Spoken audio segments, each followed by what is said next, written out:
Hello everyone, welcome back to my channel. कैसे हैं आप सब? आई होप आप सब बहुत अच्छे होंगे। तो यहाँ पर ये जो वीडियो शेयर कर रही हूँ ना मैं आपके साथ, ये सारी क्लिप्स ना कम से कम एक वीक पहले की हैं। एक्चुअली कुछ दिनों पहले मेरी थोड़ी तबीयत ख़राब हो गई थी। अभी आपको आवाज़ से समझ में आ रहा होगा कि काफ़ी कोल्ड कफ हो गया था, प्लस शिफ्टिंग भी हमें करनी थी हमारे न्यू घर में। तो उसकी वजह से भी काफ़ी ज़्यादा बिज़ी हो गई थी मैं, प्लस तबीयत ठीक नहीं थी।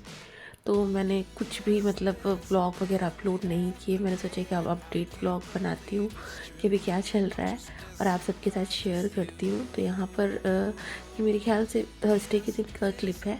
और यहाँ पर मैं मॉर्निंग के टाइम में मैंने दाल बनाई थी, जिसमें कि मैंने वेजिटेबल्स वगैरह डाले थे, कैरेट और लौकी टमाटर सब कुछ डाल के फिर फ्राई किया था उसको। और साथ में मैं यहाँ पर सैंडविच बना रही हूँ, जिसकी फिलिंग मैंने एक दिन पहले ही बना ली थी, टमाटर प्याज और शिमला मिर्च की।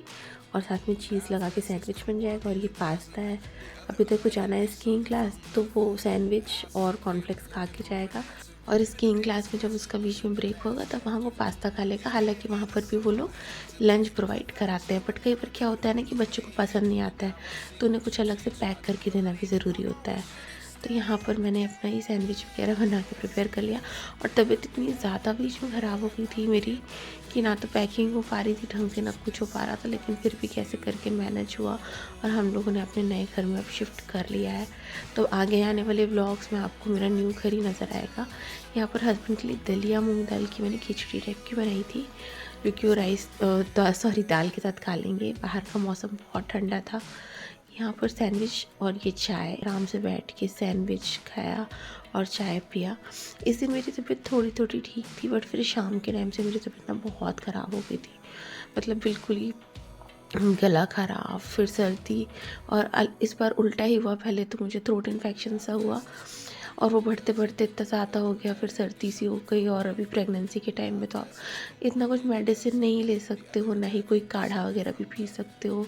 जैसे कि मेरा बिल्कुल लास्ट ट्राइमेस्टर का भी बिल्कुल लास्ट पार्टी चल रहा है। तो बस अभी 1-2 वीक में मेरी ड्यू डेट भी है। और यहाँ पर अभी तक ही क्लिप है, वो भी कॉर्नफ्लेक्स दूध खा रहा था मेरे साथ बैठ के।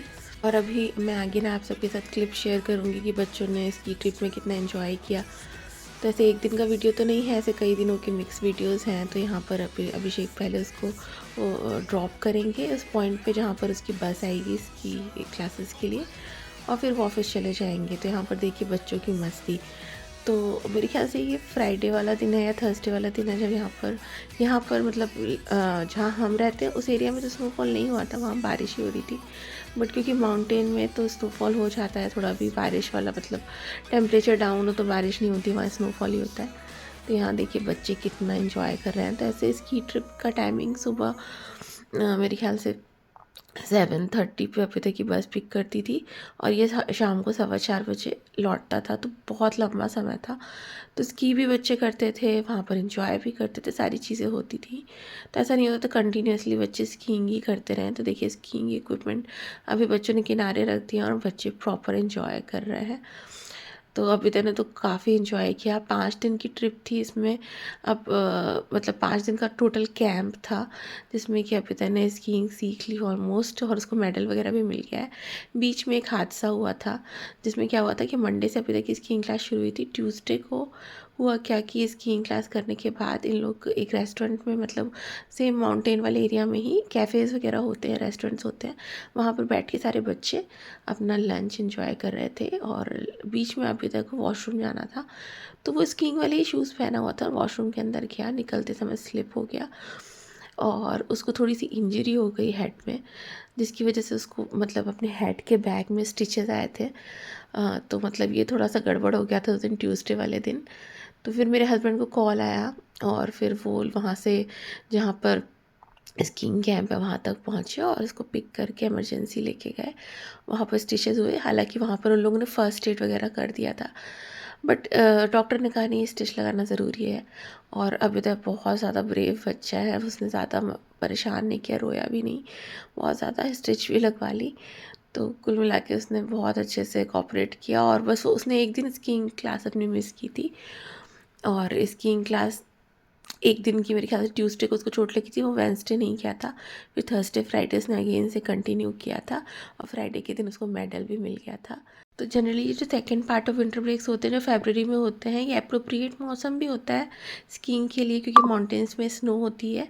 और दूसरा ये कि क्रिसमस का टाइम नहीं होता है, तो लोग अपने बच्चों को इस टाइम पे भेजना ज़्यादा प्रेफर करते हैं कैंप्स में या फिर कहीं आसपास, जहाँ पर भी कुछ लोग स्लोवेनिया जाते हैं, कुछ ऑस्ट्रिया, कुछ इटली, और कुछ लोग यहीं पर कराते हैं ज़ाग्रेब में ही। तो हमने ज़ाग्रेब ज़्यादा प्रेफर किया।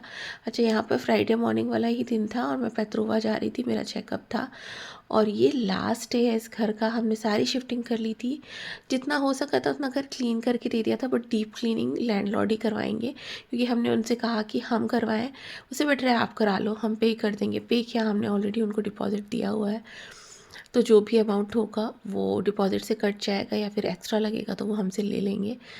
तो यहाँ पर देखिए ऑलमोस्ट पूरा घर मैंने क्लीन किया था।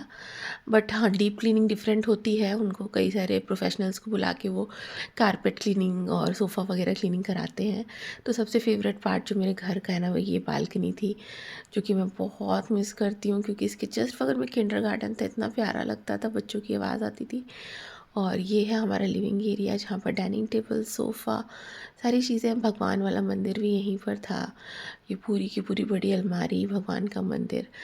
ये हम लोग का बेडरूम था जो छोटा सा था, बट हम लोग के लिए बहुत अच्छा था। हम 3 लोग काफ़ी अच्छे से हमने यहाँ पर एडजस्ट किया, एंजॉय किया। ये एरिया भी बहुत अच्छा था जहाँ हम रहते थे।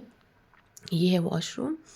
वॉशरूम के सामने ही कॉरिडोर सा था जहाँ पर शू रैक वगैरह था। तो मतलब कुल मिला के हमने इस घर में ना सीरियसली बहुत एंजॉय किया है, बहुत अच्छा लगता है हमें। और अभी जो हमने न्यू घर लिया है वो भी इसके बिल्कुल नज़दीक ही है, बट हाँ, ये थोड़ा बड़ा है जिस घर में अभी हम रिसेंटली रहने लगे हैं। और ये पुरानी वाली बिल्डिंग है जहाँ हम पहले रहते थे। तो बहुत अच्छी यादें रही हैं इस घर में, सीरियसली अभी भी हम बहुत मिस करते हैं। अच्छा, ये व्यू है मेरे न्यू घर का।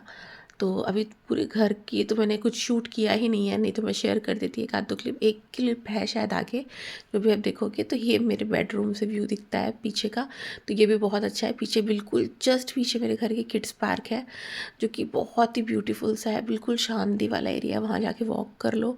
और पीछे ये बड़ी सी ट्री है। तो अभी तो स्प्रिंग नहीं है, नहीं तो फिर देखिएगा स्प्रिंग में काफ़ी पत्ते वगैरह आ जाएंगे।